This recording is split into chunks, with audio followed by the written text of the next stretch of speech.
বিরোধ একদল তাদের নীতি নির্ধারণী বক্তব্য দিয়েছেন।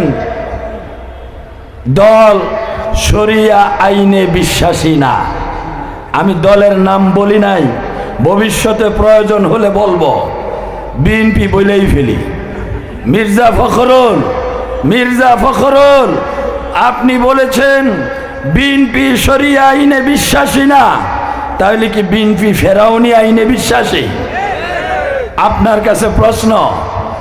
আপনি বলেছেন কোরআনের সাথে রাজনীতির সম্পর্ক নাই, তাহলে রাজনীতির সাথে কি ভারতের মোদির সম্পর্ক?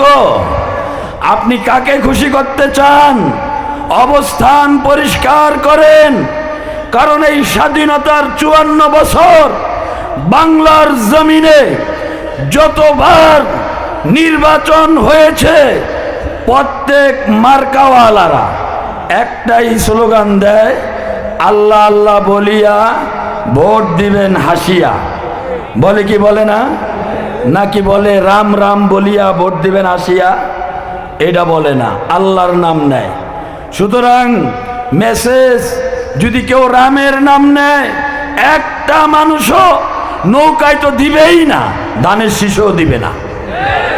কথা ঠিক? ধানের শীষও দিবে না। আল্লাহর নাম না নিলে এই দেশের আওয়ামী লীগ ভোট পায় না।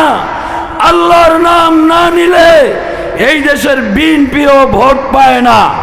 সুতরাং যদি আল্লাহর নাম নিয়েই ভোট চাইতে হয়, তাহলে আপনাদেরকে মেসেজ দিয়ে যাই, আল্লাহর কোরআনের আইন দিয়েই দেশকে শাসন করতে হবে। অন্যথায় আওয়ামী লীগ তো অবৈধ স্বামীর কাছে আশ্রয় পাইছে। আওয়ামী লীগ ভারতের অবৈধ স্বামীর আশ্রয় আছে। আপনাদের আশ্রয় কোন জায়গায় হবে আল্লাহই ভালো জানেন। সুতরাং কোরআন হাদিসের বিরুদ্ধে বক্তব্য দিয়েন না। আপনাদের ভোটার নাই। 3.5 লক্ষ মসজিদ, 3.5 লক্ষ মিম্বরের খতিবরা যেভাবে ফতুয়া দেয়, জনগণ সেইভাবেই ইসলামের বিপ্লব ঘটাবে ইনশাআল্লাহ। প্যারা হাজরিন, নমরুদ আরেক নমরুদ ইব্রাহিম আলাইহিস সালাতু ওয়াস সালামের যুগে ইব্রাহিমের কাছে ছিল হকের ঝান্ডা, হক আর বাতিলের লড়াই।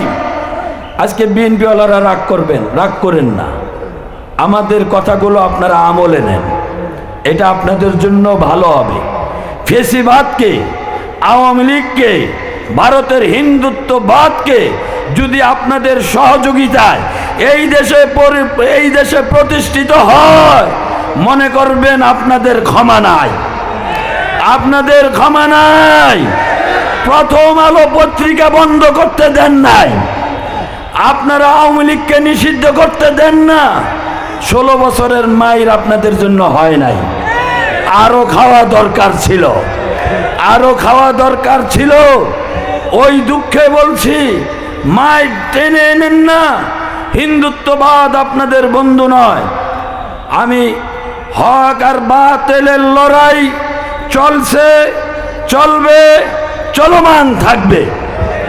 আবারও বলি, হক বাতিলের লড়াই চলছে, চলবে, চলমান থাকবে। ইব্রাহিম আলাইহিস সালাতু ওয়াস সালামের সামনে বাতিল এসেছিল, তার মায়ের সুরতে মূর্তির বিরুদ্ধে কথা বলিও না। ইব্রাহিম আলাইহিস সালাতু ওয়াস সালাম লা ইলাহা ইল্লাল্লাহ, সব কিছুর বানানেওয়ালা কে? ইনিল হুকমু ইল্লা লিল্লাহ, আলা লাহুল খালকু ওয়াল আমর। সৃষ্টি যার, হুকুম চলবে তার। সৃষ্টি যার, হুকুম চলবে তার। আল্লাহর হুকুমের উপরে কোনো দেবতা সম্মান পেতে পারে না। মায়ের শুরুতে বাতিল ইব্রাহিমের সামনে হযরত ইব্রাহিম মাথা নত করেন নাই। বাপের সুরতে বাতিল ইব্রাহিমের সামনে হযরত ইব্রাহিম মাথা নত করেন নাই। আপনারা বলেন, যেই মায়ের দুধ পান করা হয়, যেই মা 10 মাস 10 দিন গর্ভে ধারণ করে, ওই মায়ের ঋণ সন্তান পরিশোধ করতে পারবে? পারবে না। কিন্তু ওই মায়ের সুরতে বাতিল আল্লাহর হুকুমের সামনে ইব্রাহিম মায়ের হুকুমকে তোয়াক্কা করেন নাই। যেই বাপের কামাই খেয়ে সন্তান লালিত পালিত হয়, বড় হয়, সেই বাপের ঋণ কি পরিশোধ করা যায়? বাপের শুরুতে ইব্রাহিমের সামনে বাতিল, বাপের কাছেও মাথা নত করেন নাই। তিনি চাইলেন মূর্তির সমাজ তছনছ করে দিয়ে মানুষকে আল্লাহর কাছে মাথা নত করাবেন। সুবহানাল্লাহ। সুযোগ বুঝে মূর্তি ভাঙলেন। মূর্তি ভাঙলেই মূর্তির সমাজ ভাঙ্গা হয় না। মূর্তি ভাঙলেন। নমরুদরা এসে বলল, ঝড় নাই, তুফান নাই, ভূমিকম্প নাই, কিচ্ছু নাই, এগুলো ভাঙলো কে? কোরআনের আয়াত, সামি'না, জমার সিগা। একদল লোক দাঁড়ায় বলল, আমরা শুনেছি। ফাতান, একজন যুবক। কয়জন? একজন। আমি আপনাদেরকে বলতে চাই, আমরা হেফাজতে ইসলাম একজনও যদি থাকি, যেখানেই থাকি, সেখানেই আমরা ইসলামের ঝান্ডা উত্তীর্ণ করব ইনশাআল্লাহ। রাজি আছেন না? ইনশাআল্লাহ। ঐক্যবদ্ধ থাকতে হবে। ইব্রাহিম আলাইহিস সালাতু ওয়াস সালাম সামি'না, এরা বলে আমরা শুনেছি। একদল লোক দাঁড়ায় গেল। ফাতান, একজন যুবক। ইয়াজকুরুহুম ইউকালু লাহু ইব্রাহিম, আমাদের মূর্তি নিয়ে সমালোচনা করে, তার নাম হলো ইব্রাহিম। ইব্রাহিম আলাইহিস সালাতু ওয়াস সালামকে হাজির করা হলো, আলোচনা হলো। এই আলোচনাগুলো আপনাদের সকলেরই জানা আছে। হযরত ইব্রাহিম আলাইহিস সালাতু ওয়াস সালামকে নমরুদ রাষ্ট্র শক্তি, আমার দিকে খেয়াল করেন, হয়তো আমাদের হেফাজতে ইসলামের যুগ্ম মহাসচিব এবং আমিরে মজলিস বাংলাদেশ, আমিরে মজলিস আল্লামা মামুনুল হক সাহেব, তিনি তাশরিফ এনেছেন। এতক্ষণে ওনার তাশরিফ আনার কথাও। ইনশাআল্লাহ আজকের এই মজলিস অত্যন্ত মুবারক মজলিস। আপনারা জায়গাগুলো পূরণ করে বসেন। পিছনের ভাইদের প্রতি অনুরোধ, সামনে বেশি ঠেলবেন না, তাহলে সামনের মানুষগুলোর কষ্ট হবে। কিন্তু ফাঁকা জায়গাগুলো পূরণ করেন, কাউকে কষ্ট দেওয়ার নিয়ত করেন না। আল্লাহ সবাইকে সবর তাহাম্মুল নসিব করুক বলে আমিন। ধৈর্য সহকারে বসেন।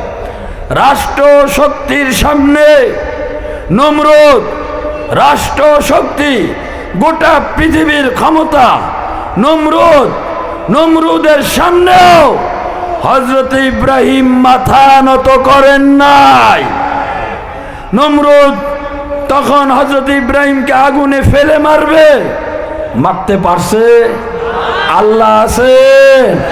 সুতরাং হেফাজতে ইসলাম বাংলাদেশ জমহুর ওলামায়ে কেরামের সংগঠন, আল্লামা শাহ আহমদ শফির হাত ধরে হেফাজতের উত্থান আল্লামা জুনায়েদ বাবুনগরী নেতৃত্ব দিয়েছেন।